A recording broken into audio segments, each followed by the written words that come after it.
Hey guys, in this video we are going to be working on the S15 and we're going to start by working out how to fit these radium fuel and brake line retainer kit. So we're going to pop under the car and we'll go from there. Okay guys, we are under. So don't worry about that, all of that is just surface rust, because it's sat from blasting, and when it came back from Huxley, I didn't get a chance to get under, because obviously custom seat mounts, various things he's done, hydro mount and the rest of it. Right, these, where are they? They are the radium fuel and brake line. As you can see, some for brakes, and the big ones are for braided AN lines. So what I've gone ahead and done is worked out where they go. So where the little black marker lines are mounting points, so they all use, I think bar from like one or two, all factory mounting points, which is good. So all of these holes there, so you've spaced them out evenly. There's one here, there's another one. That is a weird one. It's actually in the floor, but you need to drill that out with like an 8mm drill bit, and that's one of the only holes you need to drill. And then you hold the clip up against it, and the only thing that holds the clip in is this rubber bung, which is a bit weird. But so yeah, I'll drill that in a bit, and then going down here, one goes there. And then we've got around the corner here, and then it'll follow up over this one hole there, which is already there. So I just bang a riv nut straight in there, sorted. That is an OEM bolt hole, but the bolt's sheared off, so I'll have to take that out prior to obviously the car going for its coating. And then obviously it's going to follow up there and go through somewhere, which I need to drill a hole there for the AN lines for them too. So that's left to do. If you've seen this from under here, I've got a rear jacking bar's been put in, and obviously that doubles up as protection for the fuel cell, which obviously that framework is for. The only other thing I need to figure out under here, this is going to be for my hydro. So I'm going to utilise the factory pass-through for the cable mechanism, and that's going to go across there. I'm not really sure yet where I'm going to, obviously it's going to run up to a T-piece and then branch off to the rear wheels. An 8mm bit here, let's make this a touch bigger.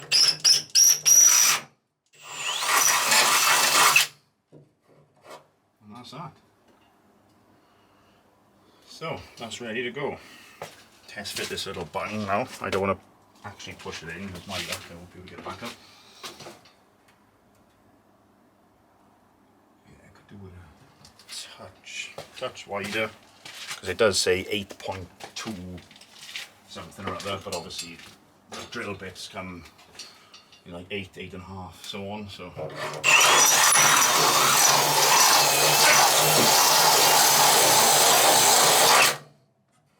just make it a touch bigger and that should be fine.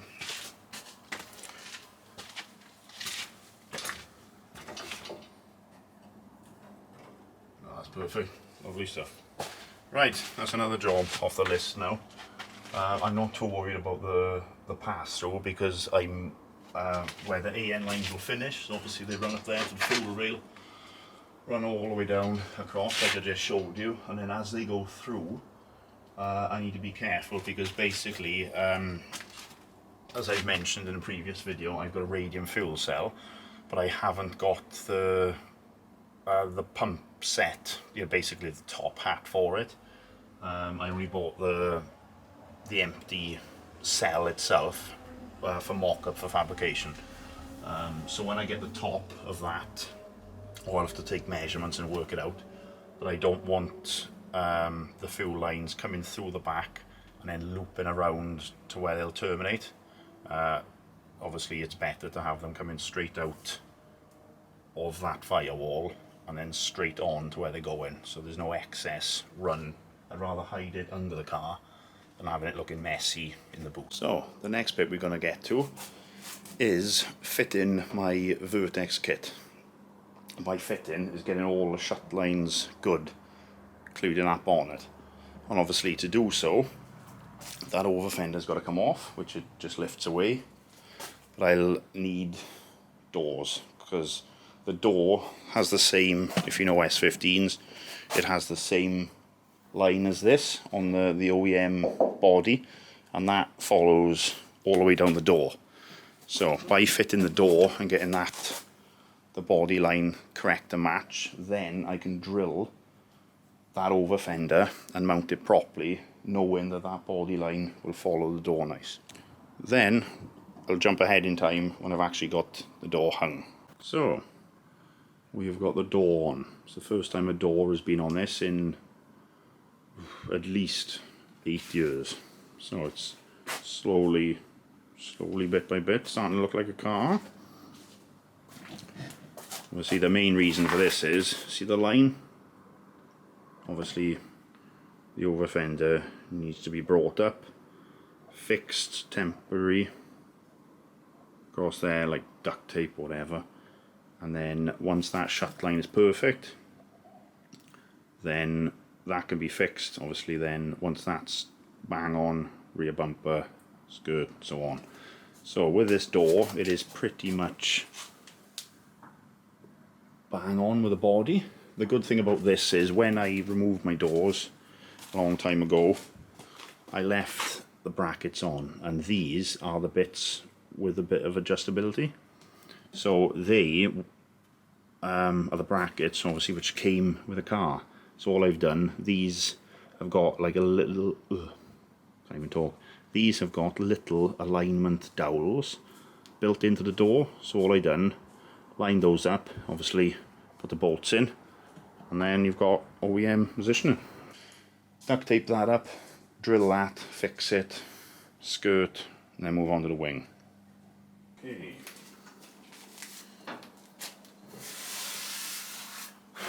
We're going to start by taping this up roughly where we think it needs to be.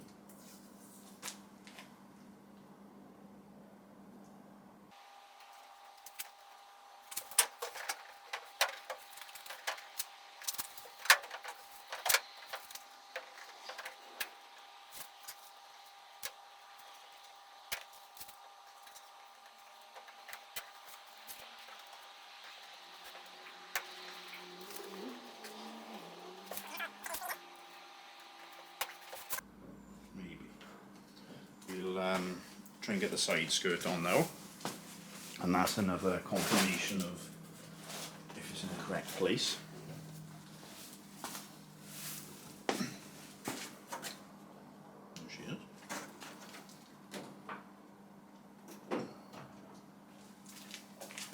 Okay.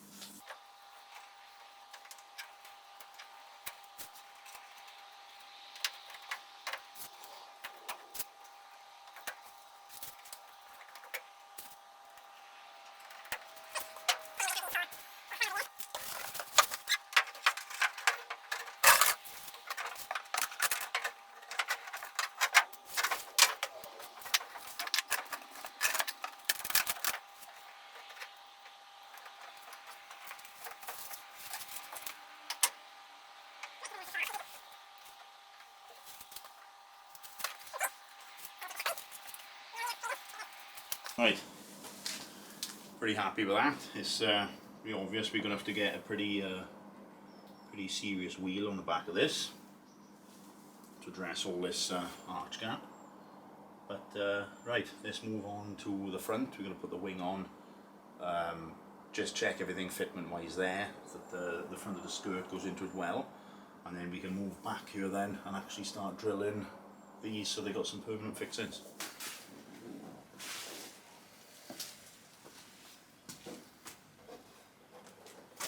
Might have to take the light off to fit this, I'm not too sure.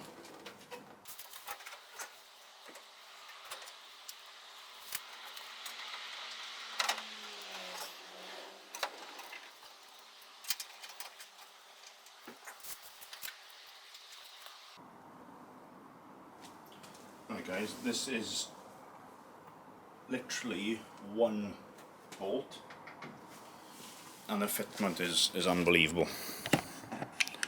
I'll show you now. So obviously it just hooks in the light there. See one bolt, two. That's not going through the wing or fender.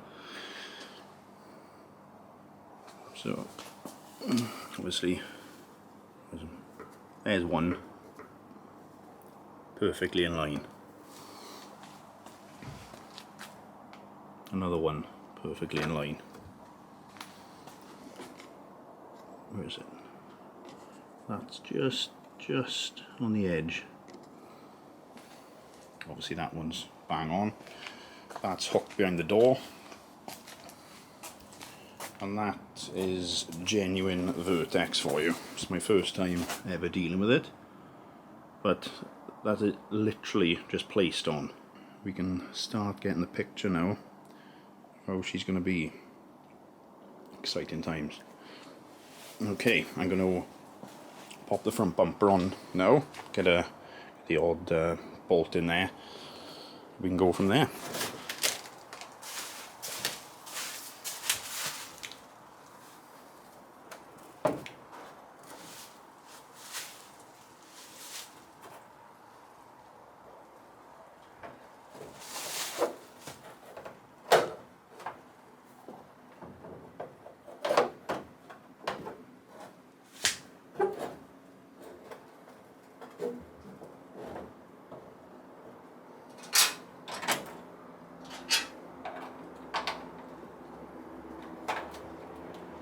Okay, put them in there loose.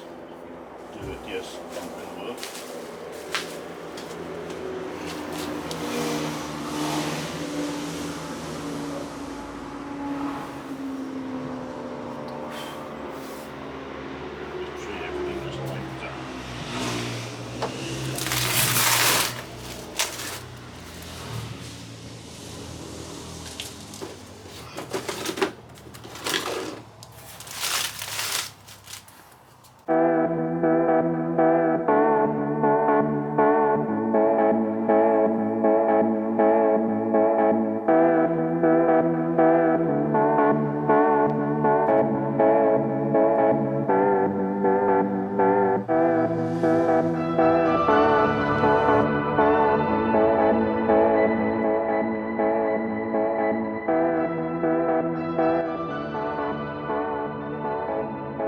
So, there she is, guys.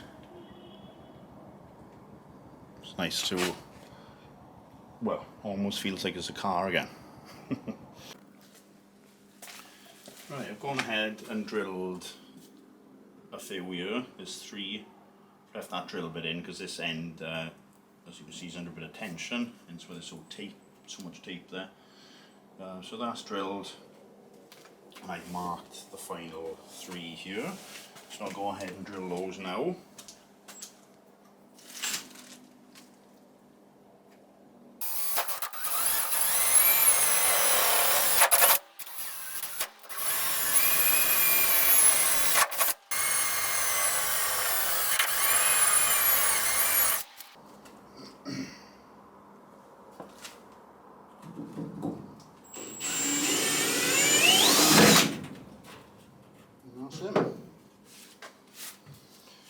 Okay, I won't film the other side, just like the compact, because I'll be literally showing you exactly the same thing.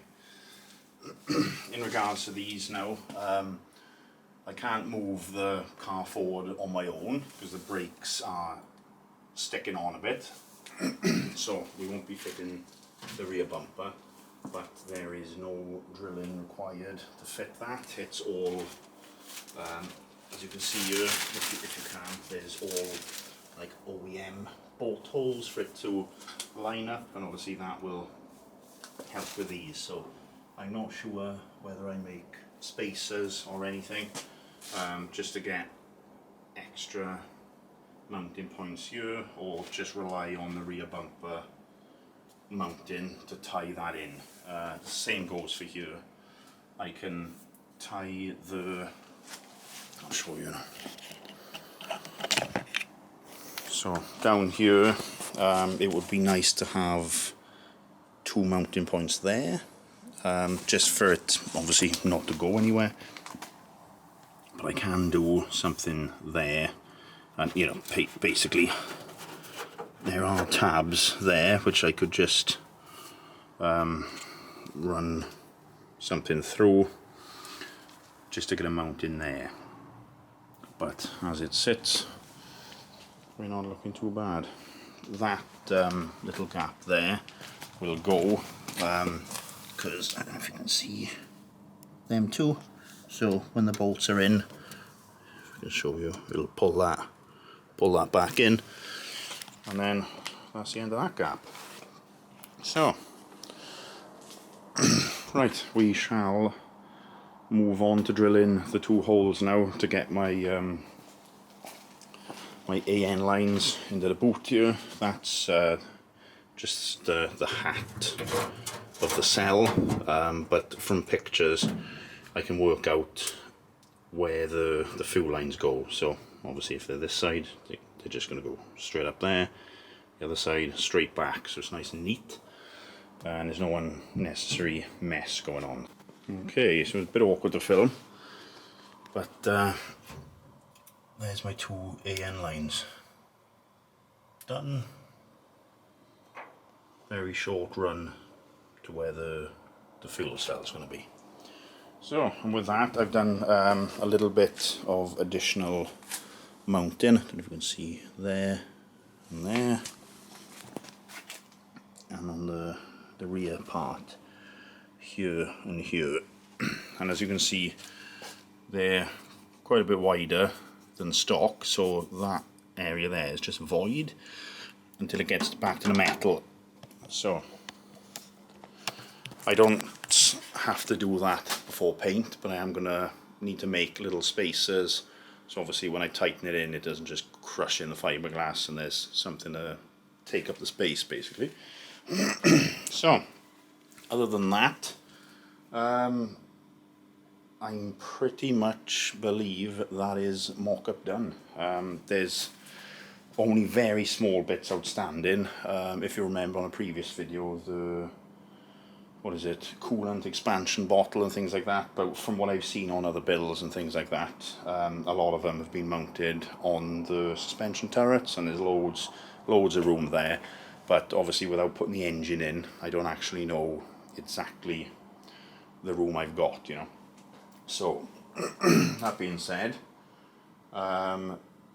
this car now is, I'd say, 100% ready for its paint. And what it basically, by paint, what I mean is it's going to have just the shell coated, so it's going to be blasted again, get rid of all of that surface rust which is on every dash bar, and then the whole shell is going to be sprayed basically. So that is for a future video. So if you made it this far, thanks for watching, thanks for subscribing, and I'll catch you on the next one.